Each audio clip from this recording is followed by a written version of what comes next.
அன்புள்ள துலாம் ராசி அன்பர்களே வணக்கம்.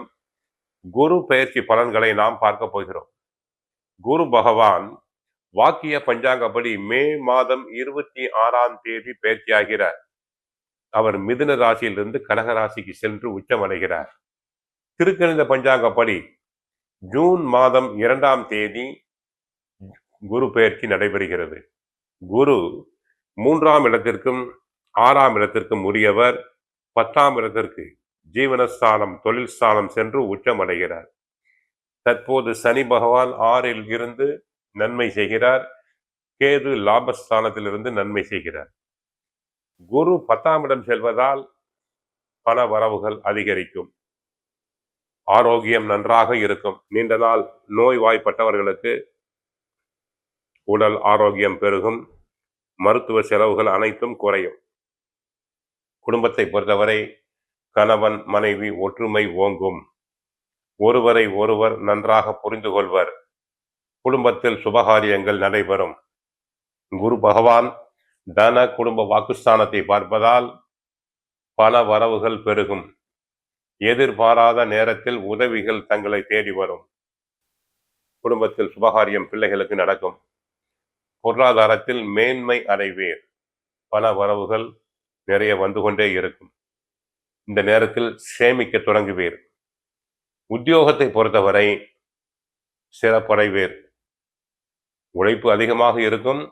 இருந்தாலும் சிறப்படைவீர். பிறரால் செய்ய முடியாத வேலைகளை தாங்கள் செய்து முடித்து பாராட்டுதல்களை பெறுவீர்கள். உத்தியோகத்தில் தங்களுக்கு நியாயமாக கிடைக்க வேண்டிய பதவி உயர்வு, சம்பள உயர்வு, இடமாற்றம் அனைத்தும் கிடைக்கும். உயர் அதிகாரிகள் தங்களை மனமாற பாராட்டுவார். தொழில் வியாபாரம் நன்றாக இருக்கும். பண வரவுகள் மேம்படும். ஏற்றுமதி இறக்குமதி தொழில் உள்ள அன்பர்களுக்கு லாபம் பெருகும். சரக்கு கமிஷன் ஏஜென்ட்டுகளுக்கு, ஷேர் மார்க்கெட்டில் ஈடுபடும் அன்பர்களுக்கு பண வரவுகள் உண்டு. கலைத்துறை அன்பர்களுக்கு கலை நிகழ்ச்சிகளுக்காக வெளிநாடுகளுக்கு சென்று வரலாம். அதனால் ஆதாயம் அதிகரிக்கும். அரசியல் துறை அன்பர்களுக்கு கட்சிக்குள் பதவி கிடைக்கும். தங்களுடைய புகழ் செல்வாக்கு உயரும். ஐடி துறை அன்பர்கள் வெளிநாட்டு கம்பெனியிலிருந்து அழைப்புகள் வரலாம். தாராளமாக ஏற்றுக்கொள்ளுங்கள். தங்களுக்கு நல்ல பண வருவாய் கிடைக்கும். பத்திரிகை துறை அன்பர்கள் நன்றாக புகழ் பெறுவர்.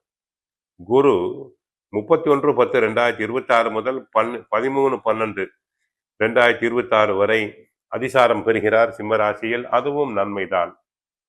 அடுத்து 13/12/2026 முதல் 13/4/2027 வரை குரு வக்ரம் அடைகிறார். அதுவும் நன்மை அளிக்கும். ஆக மொத்தம் துலாம் ராசி அன்பர்களுக்கு ஆரோக்கியம் மேம்படும். குடும்பம் நன்றாக இருக்கும். பொருளாதாரத்தில் உயர்வுகள் உண்டாகும். உத்தியோகத்தில் சிறப்படைவீர். தொழில் வியாபாரம் நன்றாக இருக்கும். தினமும் பகவத்கீதை சுந்தரகாண்டம் பாராயணம் செய்யுங்கள். நன்மைகள் அதிகரிக்கும். வாழ்க வளமுடன். ஹரே கிருஷ்ணா, ஹரே கிருஷ்ணா.